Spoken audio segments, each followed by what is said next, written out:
Okay guys, तो आज है डे 5 मैथमेटिक्स क्वेश्चन सीरीज का टॉपिक रहेगा इनवर्स एंड पीरियोडिक फंक्शंस और नंबर ऑफ क्वेश्चंस 5। तो गाइस अगर आप डे 1 से डे 4 तक वाला वीडियो नहीं देखे हो तो गाइस पहले वो देख लेना, फिर डे 5 से स्टार्ट करना, क्योंकि गाइस ये सीरीज है। अगर आप सीक्वेंस वाइज वीडियो देखोगे तो आपके लिए बहुत ही बेनिफिट होगा। ओके तो चलिए गाइस हम लोग डे 5 का फर्स्ट क्वेश्चन स्टार्ट करते हैं। यहाँ पे गिवन है कि let functions f from r to r be defined by fx equal to 2x plus sine x for x belongs to real number, then f is what 1 1 या फिर 1 2। Guys आपको यहाँ चेक करना है। गाइस मैंने कल बताया था कि अगर 1 1 चेक करना हो तो दो मेथड आपको यूज करना है, कि अगर इनपुट अलग है देन आउटपुट भी अलग होना चाहिए, और दूसरा मेथड गाइज मैंने ये बताया था कि अगर इनपुट सेम है तो आउटपुट भी सेम होना चाहिए। ठीक है गाइज, मेथड 1 कि अगर इनपुट अलग है तो आउटपुट भी अलग होना चाहिए, अगर इनपुट सेम है तो आउटपुट भी सेम होना चाहिए। ठीक है, ये मैंने दो मेथड आपको बताया था 1 1 को चेक करने के लिए। तो गाइस अगर मैं सेम मेथड गाइस यहाँ पे यूज करता हूँ 1 1 को चेक करने के लिए, तो गाइस आपका फंक्शन यहाँ पे डिफाइन है ना कि f x equal to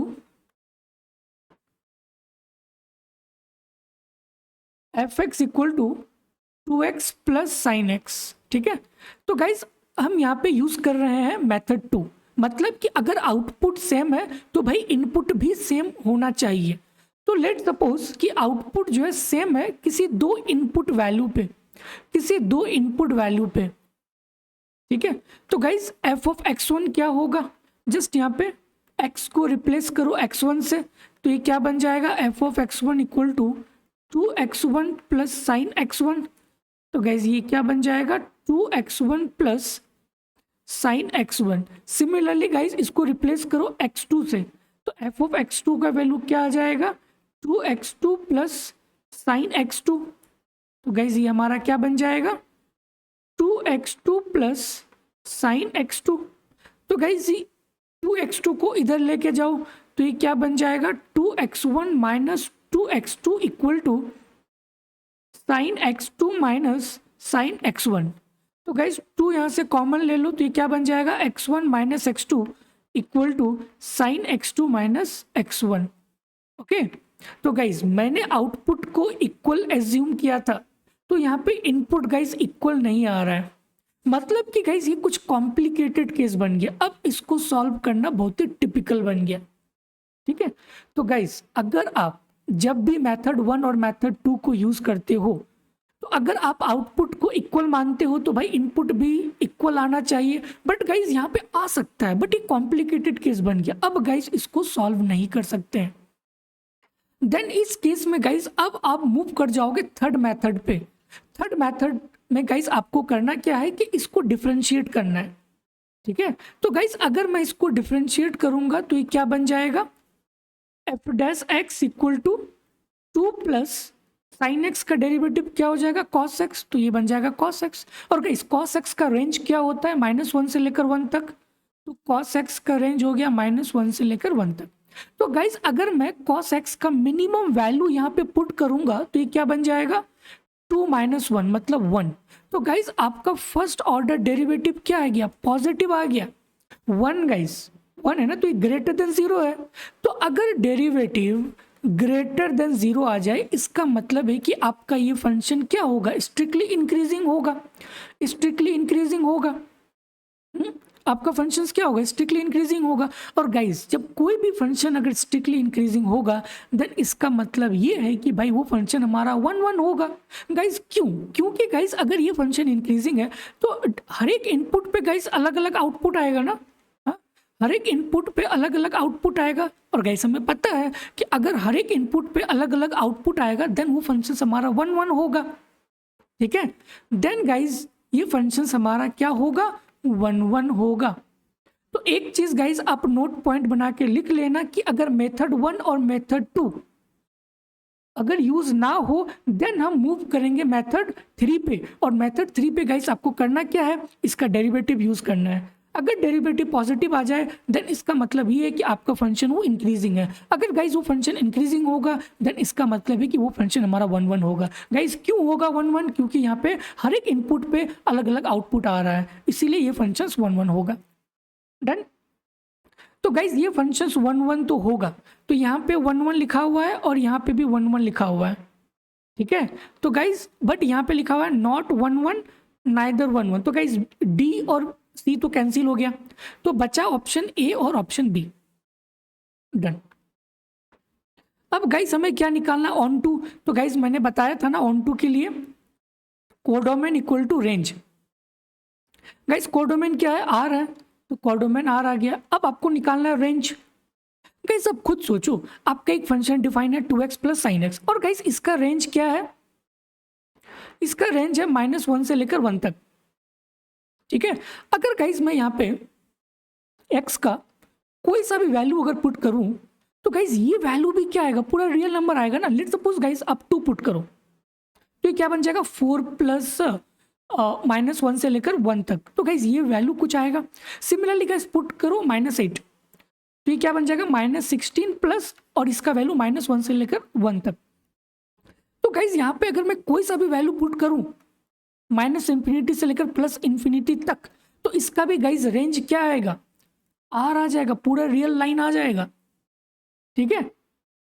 okay, तो गाइज इसका रेंज भी क्या होगा, आर हो जाएगा। तो इसका मतलब है कि ये फंक्शन हमारा ऑन टू भी होगा। तो करेक्ट आंसर क्या बन जाएगा 1 1 एंड ऑन टू। गाइज मैंने कुछ भी नहीं किया, आपको पता है कोडोमेन आर, और यहाँ पे आपको रेंज निकालना है। तो रेंज क्या होता है गाइज, मीन मैक्स रेंज। तो अगर आप यहाँ पे x का कोई सा भी वैल्यू पुट करो, x का मतलब डोमेन, और गाइस आपका डोमेन क्या है, पूरा रियल लाइन है। तो अगर आप यहाँ पे x का कोई सा भी वैल्यू पुट करोगे तो गाइस इसका जो आउटपुट आएगा, मतलब जो रेंज आएगा, ये भी पूरे रियल लाइन पे आएगा, ठीक है। क्योंकि गाइस ये क्या है, ये तो आपका लीनियर है, और प्लस समथिंग जो कि -1 से लेकर 1 तक है, तो लीनियर प्लस समथिंग गाइस वो भी क्या होगा, पूरा रियल लाइन होगा। हर एक x पे आप जो भी x का वैल्यू पुट करोगे, ठीक है। तो गाइस ये हमारा बन जाएगा codomain equal to range. Guys कोई भी डाउट नहीं होना चाहिए, ठीक है। तो करेक्ट आंसर क्या बन जाएगा 1 1 and onto. Done. Okay guys move करते हैं क्वेश्चन नंबर 2 पे। Let e equal to 1 2 3 4 and f equal to 1 2, then the number of onto functions from e to f is what. Guys यहाँ पे आपको given है कि एक है e और दूसरा है f, ठीक है। ये f है और एक e है, और गाइस इसमें कितना एलिमेंट है 1 2 3 4, और गाइस f में कितना एलिमेंट है 1 और 2। और गाइस आपको यहाँ पे निकालना क्या है, ऑन टू फंक्शंस कितना होगा e टू f में। गाइस ऑन टू क्या होता है, ऑन टू आपका होता है कोडोमेन इक्वल टू रेंज, और गाइस कोडोमेन क्या है 1 और 2, कोडोमेन क्या है 1 और 2। तो गाइस रेंज भी आना चाहिए 1 और 2, हाँ।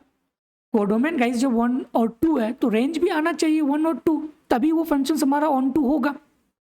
गाइस आप खुद सोचो कि इस एलिमेंट के पास गाइस 2 ऑप्शन है, चाहे वो यहाँ जा सकता है या फिर यहाँ जा सकता है। सिमिलरली इस एलिमेंट के पास भी 2 ऑप्शन है, चाहे वो यहाँ जा सकता है या फिर यहाँ जा सकता है। सिमिलरली एलिमेंट 3 और एलिमेंट 4, तो गाइस हर एक के पास 2 2 ऑप्शन है, ठीक है। हर एक के पास 2 2 ऑप्शन है, तो लिख सकते हैं 2 इंटू 2 इंटू 2 इंटू 2, तो ये हमारा बन जाएगा 2 पे पावर 4। Done, fine. अगर गाइस एक केस ऐसा बन जाए, एक केस ऐसा बन जाए कि हर एक एलिमेंट चाहे वो 1 के साथ अटैच हो जाए या फिर 2 के साथ अटैच हो जाए, मतलब कि अगर गाइस ये 1 इसके साथ अटैच हो गया, 2 भी इसके साथ अटैच हो गया, 3 भी इसके साथ अटैच हो गया और 4 भी इसके साथ अटैच हो गया, तो गाइस ये तो आइडियल एलिमेंट बन गया। और हमें पता है कि codomain must be equal to range. Onto के लिए गाइस कोई भी आइडियल एलिमेंट नहीं बचना चाहिए, ठीक है। तो गाइस अगर ये केस बन गया तो यहाँ पे गाइस क्या आएगा, ओनली 1 आएगा, 2 नहीं आएगा। बट कोडोमेन क्या है 1 और 2, और रेंज क्या आ रहा है ओनली 1 आ रहा है। तो एक केस गाइस ऐसा बन सकता है, तो अगर हम ये माइनस कर दें एक केस, सिमिलरली गाइस सिमिलरली ये 2 के साथ सारा अटैच हो सकता है, हाँ सारा ये 2 के साथ अटैच हो सकता है, ठीक है। तो गाइस 2 केस ऐसा बन जाएगा, तो एक भी ये माइनस कर देंगे -1, तो गाइस कितना बन जाएगा 2 पे पावर 4 -2। तो गाइस इसको तो सॉल्व कर सकते हो ना, तो ये आ जाएगा 14। ओके, तो करेक्ट आंसर हो जाएगा ऑप्शन नंबर ए 14। डन गाइस, सिंपल आपको 1 2 पूछा गया है। 1 2 के लिए क्या होता है, कोडोमेन इक्वल टू रेंज ना, कोडोमेन क्या है 1 2, तो रेंज भी आना चाहिए 1 2 ना। तो इस एलिमेंट के पास दो ऑप्शन है, चाहे वो यहाँ जा सकता है या फिर यहाँ, मतलब 1 2, तो इसके पास गाइस दो ऑप्शन है जो कि कोडोमेन इक्वल टू रेंज बन सकता है। तो सेम 2 इंटू 2 इंटू 2 इंटू 2, तो ये हमारा बन गया 2 पे पावर 4। बट एक केस ऐसा होगा कि भाई अगर ये सारा 1 के साथ अटैच हो जाए तो उसको माइनस कर देंगे, हटा देंगे तो -1। सिमिलरली अगर ये 2 के साथ अटैच हो जाएगा तो वो वाला केस हटा देंगे तो -1। सॉल्व कर लेंगे तो गाइस ये हमारा ऑन टू बन जाएगा 14। ठीक है, तो करेक्ट आंसर बन जाएगा option number A. Done. Okay guys, move करते हैं क्वेश्चन नंबर 3 पे। Suppose f x equal to x plus 1 का whole square for x is greater than equal to -1 if g x is the function whose graph is reflection of the graph of f x with respect to the line y equal to x, then g x का value क्या होगा, ये आपको पूछा गया है। ठीक है, तो गाइस यहाँ पे आपको हिंट गिवन है कि रिफ्लेक्शन है। ठीक है, इसका मतलब ये है कि जो आपका gx जो आपका फंक्शन है ना, ये रिफ्लेक्शन है किसका, fx का। रिफ्लेक्शन का मतलब इसका इनवर्स, मतलब ये f इनवर्स x। ठीक है guys, see read this line, read gx is the function whose graph is reflection of the graph of fx with the respect of line y equal to x। तो reflection guys क्या होता है, उसका inverse किसका, fx का। तो gx क्या है, fx का इनवर्स है, मतलब f inverse x। Got it. Okay, तो गाइस हमें क्या निकालना है, f इनवर्स x हमें निकालना है कि भाई इसका वैल्यू क्या होगा। डन। और गाइस fx आपको यहाँ पे डिफाइन है। ठीक है, तो fx आपको यहाँ पे डिफाइन है कि fx equal to x plus 1 का होल स्क्वायर, x प्लस 1 का होल स्क्वायर। तो लेट सपोज कि fx को गाइस y एज्यूम कर लो, तो ये क्या बन जाएगा, y equal to x plus 1 का होल स्क्वायर। ठीक है, तो गाइस इसको ऐसे लिख सकते हैं ना, x plus 1 equal to plus minus root y लिख सकते हैं। फाइन, अब गाइस x क्या बन जाएगा, plus minus root y minus 1 लिख सकते हैं ना। फाइन, तो गाइस x का दो वैल्यू आएगा, अगर एक पॉजिटिव के साथ लेंगे तो ये आ जाएगा root y minus y, sorry -1। अगर नेगेटिव के साथ लेंगे तो ये क्या बन जाएगा, minus root y minus 1। Done. Okay, अब गाइस हमें यहाँ पे निकालना gx, और gx क्या है गाइस, gx इसी के इक्वल है ना, f इनवर्स x के इक्वल है। फाइन, ओके, तो गाइस x का ये वैल्यू आ गया। इसका मतलब है गाइस कि ये हमारा क्या, f इनवर्स x, ये जो वैल्यू है ना, ये f इनवर्स x। ठीक है, तो f इनवर्स x का दो वैल्यू आया, एक आया आपका रूट y माइनस 1 और दूसरा आया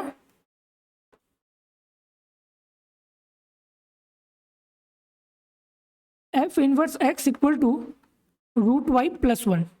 ठीक है, प्लस 1 नो सॉरी -1। ठीक है, यहाँ पे माइनस ले लेंगे ये वाला।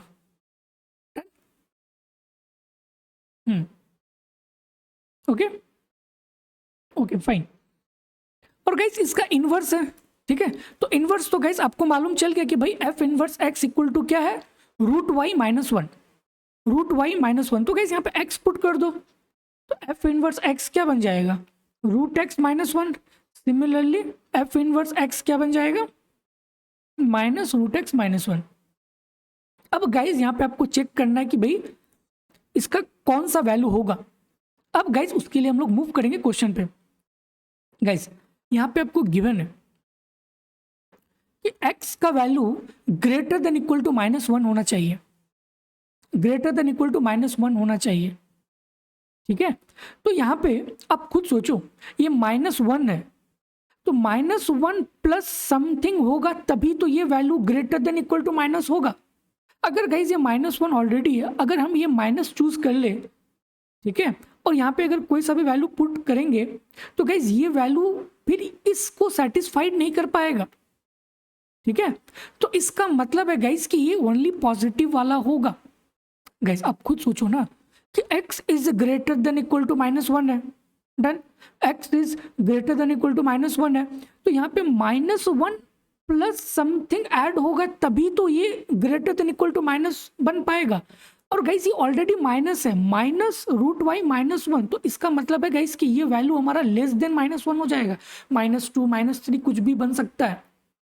तो ये हमारा केस पॉसिबल नहीं है, ओनली पॉजिटिव वाला गाइस हमारा पॉसिबल है, ठीक है। मतलब ये वाला √x -1, तो करेक्ट आंसर क्या बन जाएगा, √x -1। और गाइज यहाँ पे x इज पॉजिटिव, क्यों, क्योंकि गाइज ये रूट है, तो भाई रूट पे जो भी वैल्यू होता है वो always greater than equal to 0 होना चाहिए, तभी तो वो डिफाइन होगा, अदरवाइज तो फिर डिफाइन ही नहीं होगा, ठीक है। तो करेक्ट आंसर क्या बन जाएगा, option number D. Simple guys, doubt बिल्कुल भी नहीं होना चाहिए, मैंने कुछ भी नहीं किया, जो क्वेश्चन में बोला गया था गाइज जस्ट उसी को फॉलो किए। gx क्या है, रिफ्लेक्शन है fx का, मतलब f इनवर्स x हमें यहाँ पे निकालना था, ठीक है। तो गाइज fx आपको गिवन है, तो let suppose this is y, तो गाइज जस्ट x का वैल्यू निकालो यहाँ से, तो x का 2 वैल्यू आ गया, बट आपको क्वेश्चन में गिवन है कि x का value greater than equal to -1 होना चाहिए, ठीक है, -1। तो गाइज ये सिर्फ और सिर्फ आपका पॉजिटिव के साथ वैलिड होगा। तो इसका मतलब गाइज ये क्या है, ये आपका रिफ्लेक्शन है, इनवर्स है, f inverse x equal to this. अब गाइज x से इसको रिप्लेस कर दो तो आपका ये बन जाएगा, सिंपल, ओके। तो करेक्ट आंसर गाइज आपका डी बन जाएगा। ओके गाइज, मूव करते हैं क्वेश्चन नंबर 4 पे। If f from 1 to infinity, sorry guys, 1 to infinity to 2 to infinity is given by fx equal to x plus 1 by x, then f inverse x equals to what। और यहाँ पे आपको 4 options given है, ठीक है। तो guys simple यहाँ पे आपको इनवर्स निकालना है, ठीक है। तो पहले गाइज इसको हम लोग लिखते हैं। गाइज इसको मैं एज्यूम कर रहा हूँ कि भाई एफ एक्स किसके इक्वल है, वाई के इक्वल है, ठीक है। तो ये क्या बन जाएगा, y equal to x plus 1 by x, ठीक है।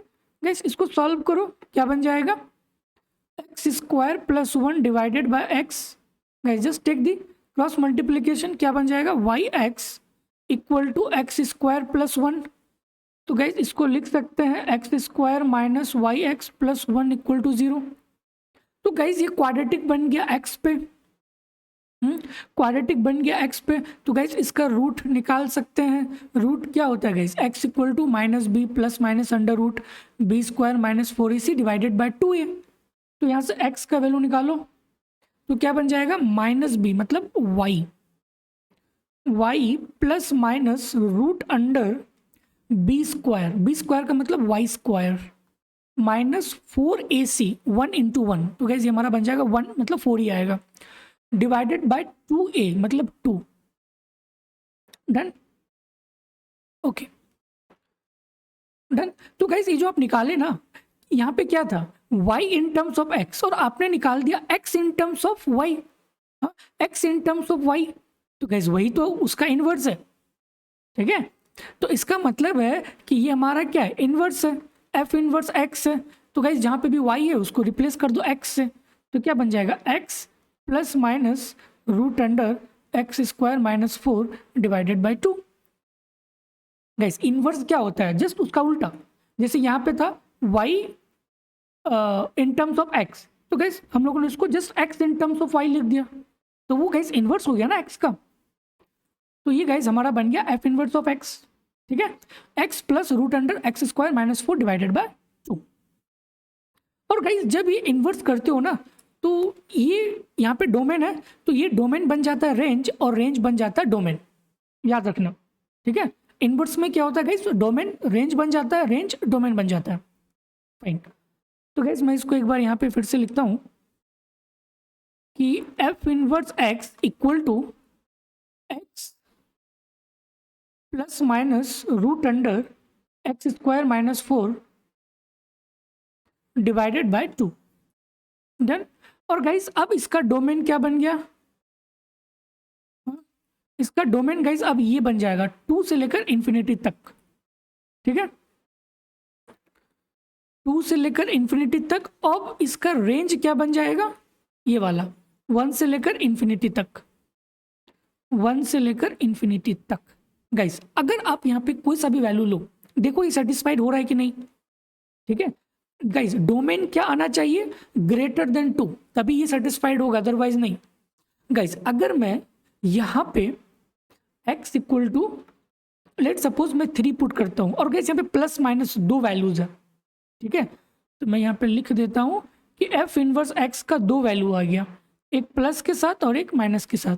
तो x plus root under x square minus 4 divided by 2, और दूसरा आ गया x minus root under x square minus 4 divided by 2।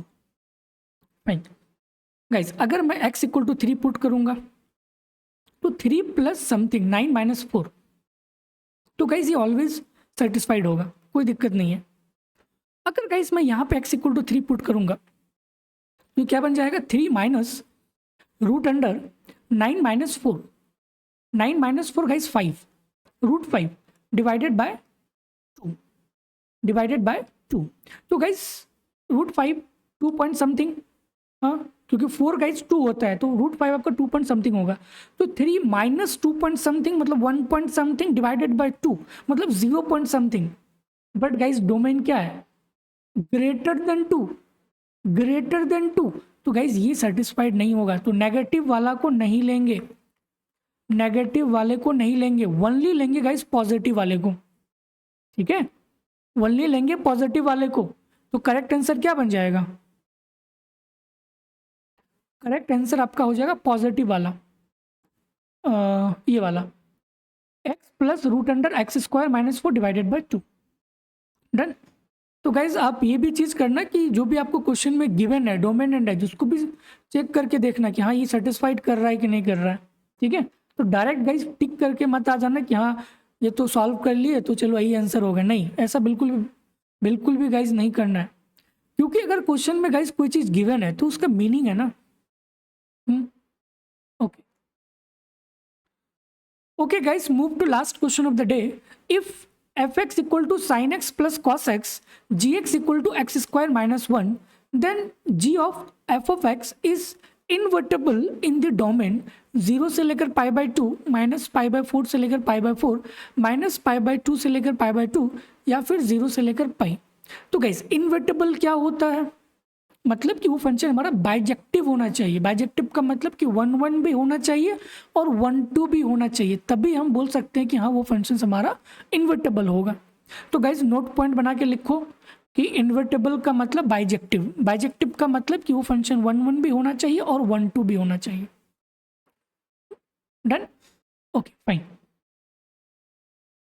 और गाइज यहाँ पे आपको गिवन है एफ एक्स, मैं यहाँ पे लिखता हूँ f x equal to sine x plus cos x, और g x equal to given है कि x square minus 1, x square minus 1। और गाइस हमें क्या निकालना है, g of f of x, और एफ ऑफ एक्स क्या है, sine x plus cos x. तो गाइस और मेरा फंक्शंस क्या है, जी एक्स क्या, एक्स स्क्वायर माइनस 1, मतलब अब मेरे लिए इनपुट ए बन जाएगा, हाँ इनपुट ए बन जाएगा। तो guys g of f x का वैल्यू क्या आएगा, इनपुट क्या है मेरा, sine x plus cos x. तो गाइस एक्स की जगह में पुट करो तो क्या बन जाएगा, sine x plus cos x का स्क्वायर माइनस 1।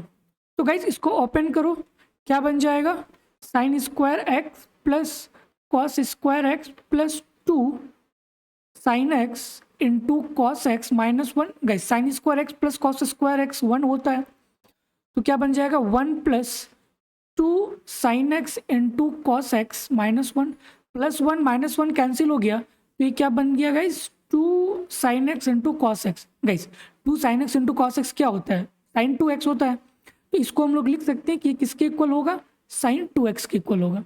तो गाइस आपका g ऑफ एफ एक्स का वैल्यू कितना आ गया, साइन 2x आ गया। Done, sine 2x, fine. Okay अब गाइस हमें क्या निकालना है कि ये function then g of f x is invertible, invertible का मतलब बाइजेक्टिव, बाइजेक्टिव का मतलब 1 1। तो गाइस अगर मैं इसको 1 1 चेक करूं, ठीक है, तो गाइज 1 1 चेक करो, अगर ये 1 1 है और ऑन टू है देन गाइज ये इन्वर्टेबल पॉसिबल है। तो इन्वर्टेबल जो पॉसिबल है ना, किस रेंज पे पॉसिबल है, किस डोमेन पे, सॉरी नॉट रेंज, डोमेन पे, किस डोमेन पे गाइज ये आपका पॉसिबल है इन्वर्टेबल। ठीक है, ओके।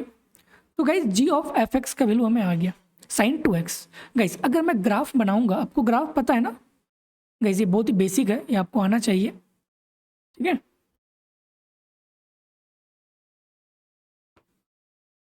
ओके। गाइज ग्राफ थोड़ा टेढ़ा हो जाएगा क्योंकि मेरा पेन टैब गाइज बहुत स्मूथ है। ओके ओके गाइज, तो ये आपका बन गया। और गाइज ये क्या होता है, पाई बाई 2 होता है, मतलब 1 होता है ना, यहाँ पे 1 होता है और यहाँ पे आपका -1 होता है। ठीक है, -1 होता है। तो गाइज ये 1 कब होगा, कब होगा, साइन 2 इंटू, मतलब यहाँ पे गाइज थीटा या फिर एक्स बोलो। तो अगर मैं यहाँ पे एक्स का वैल्यू ले लूँ गाइज क्या, pi by 4, pi by 4, pi by 4 का मतलब ये हमारा बन जाएगा साइन पाई बाई 2, और साइन पाई बाई 2 क्या होता है, 1 होता है। तो इसका मतलब है गाइज कि ये हमारा क्या बन जाएगा, पाई बाई 4, क्योंकि यहाँ पे 2x है ना, तो यहाँ पे पाई बाई 2 नहीं आएगा। गाइज जो यूजुअली जो ग्राफ होता है साइन का वो क्या होता है, यूजुअली जो ग्राफ होता है साइन का वो तो ऐसे होता है, आप गाइज पढ़े होंगे ना गाइज, ग्राफ देख लेना। ठीक है, इस पॉइंट पे होता है पाई बाई 2 और ये आपका 0 से लेकर पाई बाई 2, ये आपका है साइन x के लिए। बट गाइज हमारा फंक्शन क्या है, साइन 2x है। तो गाइज यहाँ पे 1 है, तो भाई यहाँ पे ये 1 कब बन सकता है, तो x का वैल्यू गाइज अगर हम लेंगे पाई बाई 4, पाई बाई 4, तो इसको सॉल्व करेंगे तो ये आ जाएगा पाई बाई 2। तो गाइज यहाँ पे आ गया pi by 2, done. Similarly guys यहाँ पे आ जाएगा माइनस पाई बाई 4, -1 कब आएगा, जब हम लोग यहाँ पे x की जगह में लेंगे माइनस पाई बाई 4। ठीक है, तो गाइज ये हमारा आ जाएगा -1। गाइज आपको पता है ना कि अगर 1 1 फंक्शन चेक करना हो तो मैंने गाइज आपको 3 मेथड बताया है। एक आपका गाइज हो गया different input have a different output, if input equal then output equal, और थर्ड क्या गाइज, डिफरेंशिएशन। अब गाइज चौथा मेथड में आपको बता रहा हूँ ग्राफ। ग्राफ आपको पता है ना कि अगर कोई फंक्शंस गिवन है, let suppose this function is graph given है, तो गाइज यहाँ पे हॉरिजॉन्टल लाइन टेस्ट करो। अगर ये हॉरिजॉन्टल लाइन में आपका ग्राफ एक बार से ज्यादा कट हो गया, एक बार से ज्यादा कट हो गया, देन उस कंडीशन में गाइज ये हमारा 1 1 नहीं होगा, 1 1 नहीं होगा। तो गाइज ये हमारा 1 1 नहीं होगा, क्योंकि 1 1 के लिए गाइज क्या चाहिए कि आपका ग्राफ जो है ना एक ही बार कट होना चाहिए, लाइक दिस। ठीक है, तो अगर आप हॉरिजॉन्टल लाइन यहाँ पे टेस्ट करोगे गाइज, तो ये एक ही पॉइंट पे कट रहा है ना, तो जब एक पॉइंट पे कट होगा देन इसका मतलब है कि ये फंक्शन हमारा 1 1 होगा। ठीक है, तो गाइज आप खुद एज्यूम करो कि अगर मैं ये फंक्शन गाइज यहाँ से लेकर यहाँ तक एज्यूम करूंगा, तो गाइज अगर मैं यहाँ पे हॉरिजॉन्टल लाइन गाइज अगर टेस्ट करेंगे तो गाइज ये 2 पॉइंट पे कट रहा है, 2 पॉइंट पे कट रहा है, तो इसका मतलब है कि भाई ये फंक्शन हमारा 1 1 नहीं होगा, 1 1 नहीं होगा। सिमिलरली गाइज इस पॉइंट पे भी, इस रेंज पे अगर हम लोग लेंगे तो यहाँ पे भी गाइज 2 पॉइंट पे कट हो रहा है, तो इसका मतलब है कि ये रेंज भी नहीं होगा और ये रेंज भी नहीं होगा। तो गाइज अगर ओनली सिर्फ हम इस रेंज की बात करें गाइज, ये वाला अगर हम सिर्फ इस रेंज की बात करें तो गाइज ये ग्राफ हमारा क्या बन जाएगा, कुछ इस प्रकार का। हाँ, तो अगर हम यहाँ पे गाइज वर्टिकल लाइन टेस्ट करेंगे, अगर हम यहाँ पे वर्टिकल लाइन टेस्ट करेंगे तो गाइज देखो कि यहाँ पे एक ही बार कट कर रहा है ना ग्राफ को, हाँ एक ही बार यहाँ पे कट कर रहा है। ठीक है, तो इसका मतलब है गाइज कि अगर हम रेंज लेंगे, सॉरी नॉट रेंज, डोमेन -π/4 से लेकर π/4 तक, देन ये फंक्शन हमारा क्या होगा, 1 1 होगा, क्योंकि गाइज ये एक ही बार ग्राफ को कट कर रहा है और हमें पता है कि अगर ये ग्राफ को 1 बार कट करे देन वो फंक्शन हमारा 1 1 होगा। तो इसका मतलब है गाइस कि ये -π/4 से लेकर π/4 तक ये फंक्शन इन्वर्टेबल होगा, मतलब 1 1 होगा। बट गाइस 1 2 अभी भी चेक नहीं हुआ है। गाइस 1 2 के लिए क्या चाहिए आपको, range equal to codomain, but guys यहाँ पे कोडोमेन गिवन नहीं है, तो जो भी रेंज आएगा वही कोडोमेन को हम लोग एज्यूम करेंगे। तो गाइज यहाँ पे जो भी रेंज आएगा वो सेम कोडोमेन के इक्वल हो जाएगा। तो गाइज ये 1 2 तो एज इट इज ही बन जाएगा। ठीक है। तो गाइज ये फंक्शन हमारा ऑन टू भी हो गया और 1 1 भी हो गया। तो इसका मतलब है कि ये फंक्शन हमारा इन्वर्टेबल है। किस रेंज पे होगा? -π/4 से लेकर π/4 तक। डन। तो करेक्ट आंसर क्या बन जाएगा? Option number B. बहुत ही इजी है। ओके, क्योंकि गाइज यहाँ पे ऑन टू के लिए आपके लिए मीन्स यहाँ पे गिवन नहीं है ना। हाँ, कोडोमेन तो गिवन नहीं है, तो जो भी रेंज होगा यार वही कोडोमेन के इक्वल होगा, जस्ट एज्यूम करना है। ठीक है। तो गाइज यहाँ पे जो भी रेंज होगा इसका वो कोडोमेन के इक्वल होगा, सिंपल। ठीक है गाइज, 1 1 को फाइंड आउट करने के लिए गाइज मैंने आपको 4 अप्रोचेस, 4 मेथड मैंने बता दिया। गाइज प्लीज इसको नोट पॉइंट करके लिखना गाइज, ये कहीं पे भी आपको मिलने वाला नहीं है। ठीक है, चाहे आप कोई बुक पढ़ लो या फिर, ठीक है, वो बहुत ही कॉम्प्लिकेट में गाइज वो चीज़ लिखा हुआ होता है। ठीक है, तो नोट पॉइंट बना के गाइज अपने लैंग्वेज पे लिखना कि अच्छा ये चीज़ हो सकता है। ओके ओके गाइज, तो आज के लिए गाइज इतना ही। और आज हम लोगों ने 5 क्वेश्चन डिस्कस किया। गाइज एक इंपॉर्टेंट नोटिस न्यूज़ कि new batch guys ISI MSQE IIT GATE IIT JEM CUT PG economics will start from 15 March 2025। ठीक है, तो गाइज मैं डिस्क्रिप्शन बॉक्स पे गूगल फॉर्म का लिंक अपलोड कर दूंगा, आप गाइज वहाँ से इस फॉर्म को फिलअप कर सकते हो और गाइज हम लोग खुद आपको कांटेक्ट कर लेंगे। गाइज इस बैच को बिल्कुल भी मिस मत करना अगर आप 2026 के लिए प्रिपेयर कर रहे हो तो, क्योंकि गाइज ये बैच जो है बहुत ही इफेक्टिव है, बहुत ही ब्यूटीफुली इसको डिज़ाइन किया गया है। 3 स्टेप पे गाइज इसको डिज़ाइन किया गया है। पहले आपको थ्योरेटिकल नॉलेज दिया जाएगा और गाइज इस थ्योरेटिकल नॉलेज में भी आपको theoretical understanding, mathematical approach, graphical approach से गाइज आपको सिखाया जाएगा। फिर दूसरा चीज़ हो गया कि आपको यहाँ पे स्टैंडर्ड बुक्स के प्रॉब्लम गाइज सॉल्व करवाया जाएगा। 3 से 4 स्टैंडर्ड बुक्स हर एक सब्जेक्ट के लिए गाइज यहाँ पे फॉलो होगा। And then guys all PYQ यहाँ पे डिस्कस होगा, सारे PYQs IIT GATE IIT JEM ISI DSC JNU IGRDR जितने भी गाइज यूनिवर्सिटीज़ हैं, ठीक है, सारा यहाँ पे डिस्कस होगा। टॉपिक वाइज मॉक टेस्ट होगा और हर संडे को 50 MCQ होगा। ठीक है, तो गाइज बहुत ही फीचर है इस कोर्स पे, बिल्कुल भी मिस मत करना गाइज, ये अफोर्डेबल प्राइसेस पे रखा गया है। ठीक है, तो गाइज गूगल फॉर्म्स में नीचे में इसका लिंक गाइज अपलोड कर दूंगा डिस्क्रिप्शन बॉक्स पे, आप वहाँ पे फिलअप कर देना और फिर गाइज हम लोग खुद आपको कांटेक्ट कर लेंगे। ओके ओके गाइज भूलना मत 15 March. Okay okay guys, thank you, फिर मिलते हैं नेक्स्ट वीडियोज़ पे।